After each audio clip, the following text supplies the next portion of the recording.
সবাইকে আমন্ত্রণ জানাচ্ছি আমার শখের ব্লগ চ্যানেলে। আজকে আমি যে রান্নাটা দেখাবো এটা আমার ননদের হাতের। তো চলুন দেখে আসি রান্নাটা। আর এটা হচ্ছে করলার একটা ঝোল তরকারি। এখানে করলা আমি একটু গোল গোল চাকচাক করে কেটে নিলাম। আর এই তরকারিটা রান্না করেছিল শিং মাছ দিয়ে। তাই শিং মাছগুলোকে লবণ হলুদ মরিচ মাখিয়ে প্রথমেই এগুলোকে তেলে ছেড়ে দিল, গরম তেলে, এবং এগুলোকে প্রায় লাল লাল করে মচমচা করে ভেজে নেবে। আর এই রান্নাটার নাম আসলে হচ্ছে করলার ঝোল। তারপর শিং মাছগুলো নামিয়ে নিয়ে এর মধ্যে যে তেল ছিল এটার মধ্যে দিয়ে দিল করলাগুলো। আর তেল আরেকটু লাগবে মনে করে তারপর আবার আরেকটু দিয়ে দিল। আর এই তেলের মধ্যেই এই করলাগুলোকে ভেজে নেবে প্রায় 5 থেকে 6 মিনিটের মতন। আর এই ভাজার মধ্যে করলাগুলো প্রায় 50% মতন সিদ্ধ হয়ে যাবে। তারপরে করলাগুলোকে নামিয়ে নিয়ে কড়াইয়ে দিয়ে দিলাম আবারও তেলটা দেওয়ার পর দিয়ে দিল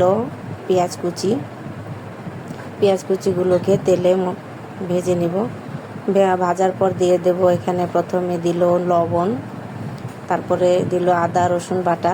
এখানে আদা রসুন বাটা প্রায় 1 চামচের মতন দিয়েছে। তারপরে 2-3 মিনিট আদা রসুনটাকে একটু ভেজে নিল যেন কাঁচা গন্ধটা চলে যায়। তারপরে এখানে অ্যাড করে দিল পানি, সামান্য পরিমাণ পানি আর গুঁড়া মশলাটা দেওয়ার জন্য।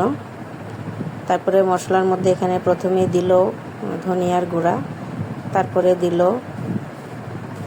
হলুদের গুঁড়া আর সামান্য একটু জিরার গুঁড়াও দিছিল।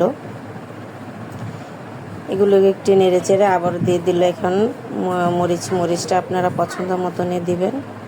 এখানে প্রায় 2 চা চামচ পরিমাণ মরিচের গুঁড়া দিয়ে দিল।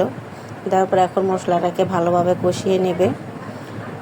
মশলাটা কষানো হয়ে গেলেই দেখতে পাচ্ছেন আমার ওনার মশলাটা কিন্তু প্রায় ভালোভাবে ভেজে নিচ্ছে যেন ভালোভাবে কষানো হয়।